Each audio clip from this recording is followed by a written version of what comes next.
I think it was about a month ago when the president said JB Muturi was very incompetent as a minister. Mm-hmm. So the president used the word incompetent. As Attorney General, yes. As Attorney General. And I asked myself, if JB Muturi was incompetent, just Katana is asking, why did he then appoint him a minister for public service? Because if he was incompetent, he should have sacked him. Just the same question Senator Mugatana is asking, that why you couldn't interrogate those statements further. But I think the thing is, JB Muturi is just not a normal Kenyan. He's somebody who has been senior in many. He was at one point, he was third in the ranking, being the Speaker of the National Assembly. He has worked with the president for many, many years. He has known him over time.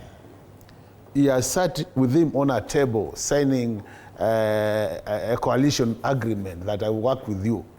And then one day, one morning, he comes and says, this particular person called the President of the Republic of Kenya is unfit to be the President of Kenya.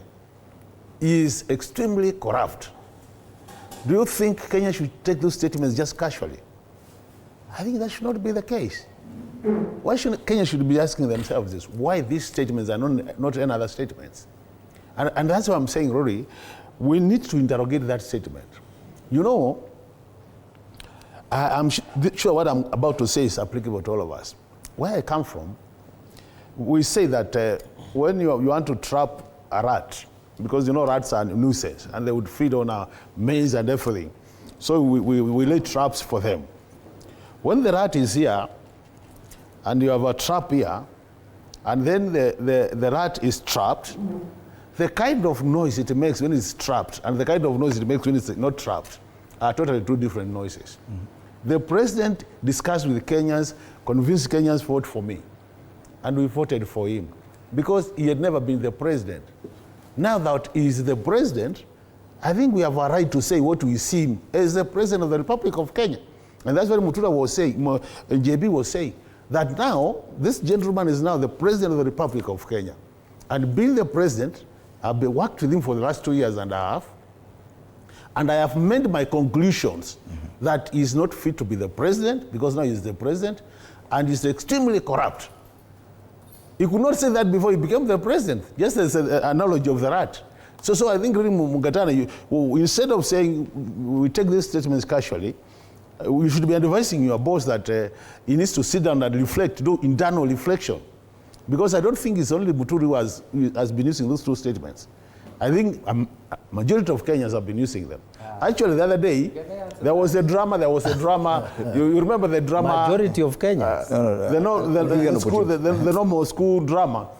Some schools, majority of the students, if you have been watching even in the media, in the social media, that's what is happening. Our young kids, and this has been very evident when you see the public, you know, the president is addressing Kenyans, and everybody who will say, Uongo, Uongo, Uongo. Which other president was able to experience that since this republic became independent? Fred, can I have a comeback on that? Because of time. We cannot ignore some of these things. I think it's allow me to important. spread this time equally. Yeah. It's important, Fred, that, and I think really, I like what Honorable Pongisi was saying.